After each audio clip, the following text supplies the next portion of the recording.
binuksan binuksan ko pala tong mga side fairings niya, yung dalawa magkabilaan, para ma-access mo yung dito, yung sa ano niya, sa breather niya, sa breather ng coolant. Tapos ito yung reserve, para ma-access mo, kasi tatanggalin mo yan at lilinisin yung reserve niya, tatanggalin yung laman. At syempre ito nga, yung side na to, yung dito, para ma-access mo to, para ma-access mo ito, reserve. At dito yung sa mismong radiator niya. Tapos yun, at yung bolt dyan sa yan, malapit sa tambutso, i-drain rin kasi yan mamaya, para ano, ma-drain lahat ng coolant. Isa pang rason para malinis ko na rin yung loob niya, yung dito sa may tangke, mapunas-punasan mo na rin, kasi mag-ano ka rin lang naman eh, magbabaklas. So baklasin mo na yung magkabilaan. Magpapalit pala ako ngayon ng coolant. Bale, gagamitin kong coolant dito ng Yamaha lube coolant. Premix na siya.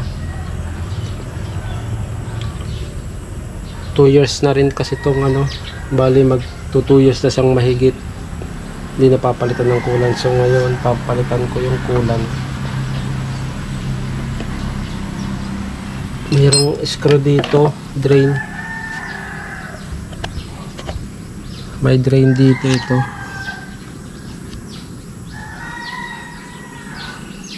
bubuksan natin yan para ma-drain yung coolants.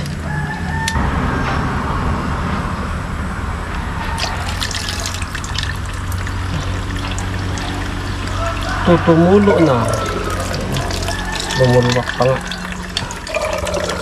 Open rin natin ito sa taas para ano,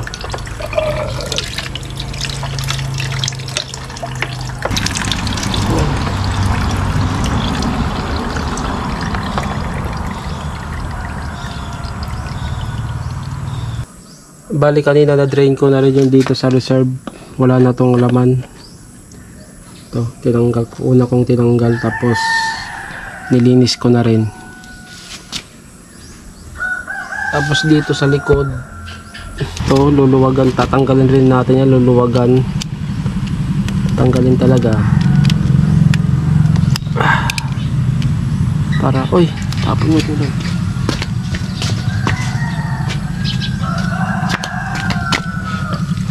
Kasi may coolant rin dito.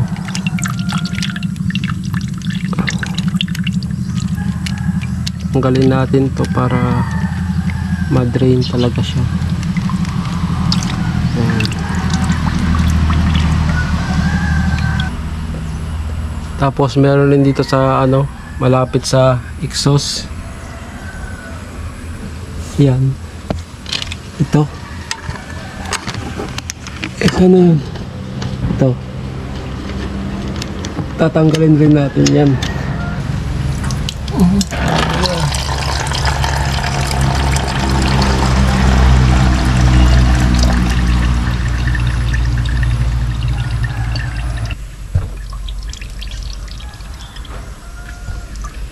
Tinatagilid-tagilid ko para ano, ma-drain talaga yung mga coolant yung tira-tira.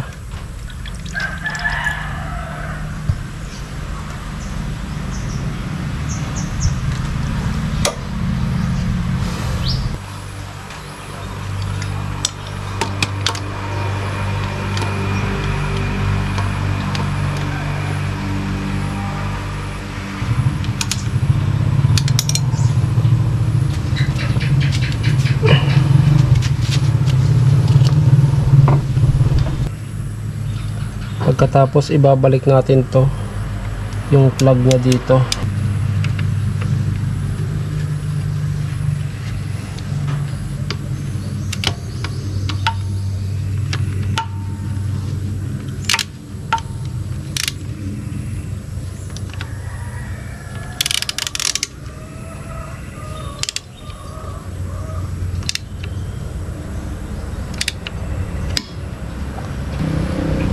punasan na rin natin to dito. Ang dumi. Uy, pumasok yung mga dumi.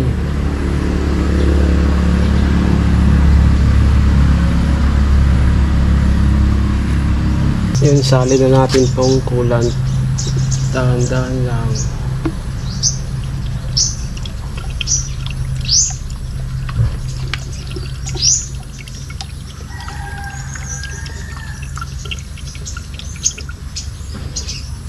Yung dito pala yung sa likuran nito, yung binuksan natin kanina.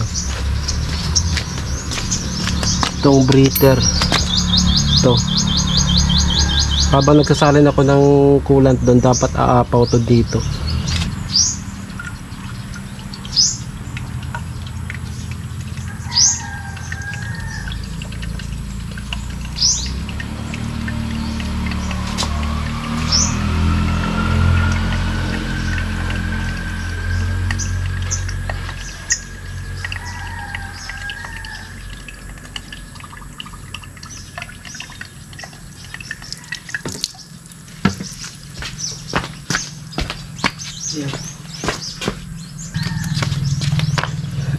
Ayan, puno na siya. Ibig sabihin umabot na dito.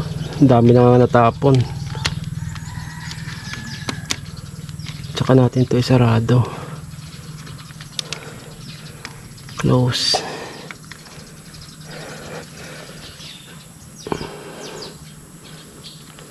Ito yata yung ano niya, breather ang tawag dito. Tama, higpit lang.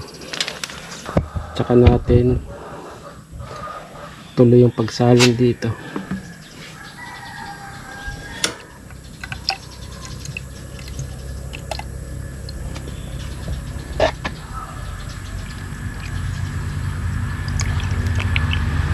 Ayan. Ayan, puno na siya. Hindi ko pinunong-puno kasi ano, maglalagay pa tayo sa reserve.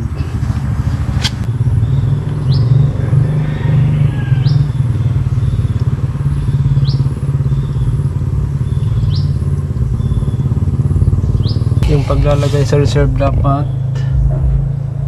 nasa gitna siya ng low saka full. Hindi mo siya pupunuin.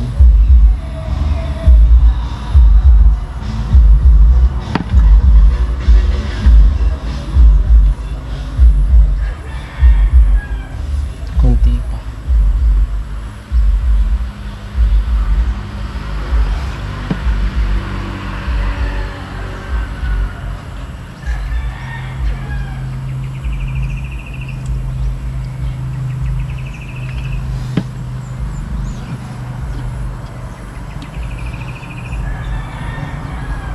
Ayan. Okay na.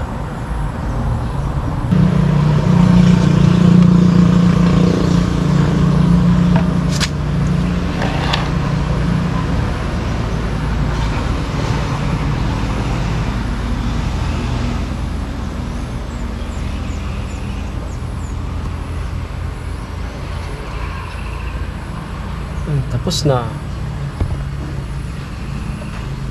Isasarado na lang natin ito dito.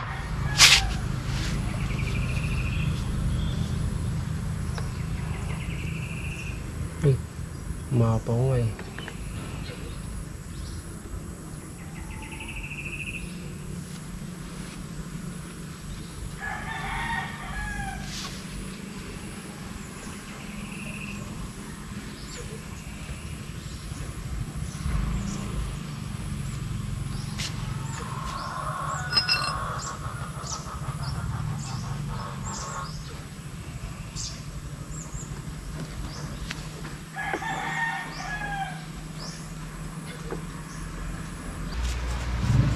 Tuwing kailan ba dapat nagpapalit tong coolant? Ako kasi sa part ko, nagpalit ako ngayon na itong motor ko is 2 years and a half na. Tsaka lang ako nagpalit ng coolant. ang nakalagay yata sa manual is 12,000 kilometers or 15 yata. Hindi ko na sigurado, hindi ko matandaan, pero nandun na part. Kaya hanggat maaari, kung akong tatanungin, every 1.5 year or 2 years ka magpalit ng coolant. Saka i-check mo rin lagi yung level, yung dito sa reserve. Yan, sa reserve dapat chine-check yan, yung dito sa reserve.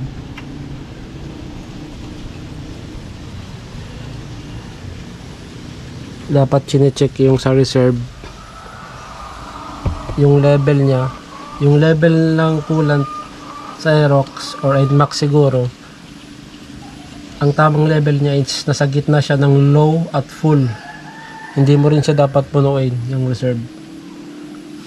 So pag nakita mo yung coolant mo, halimbawa ang coolant mo nasa low na, dagdag ka lang dito sa reserve. Huwag mong pupunuin.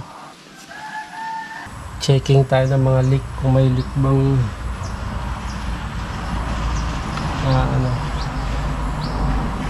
check natin. Kabila rin.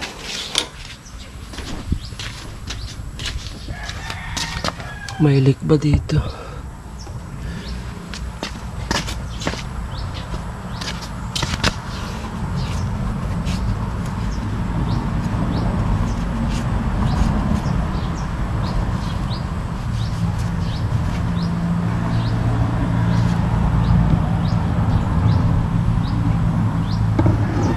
Yan, wala namang leak.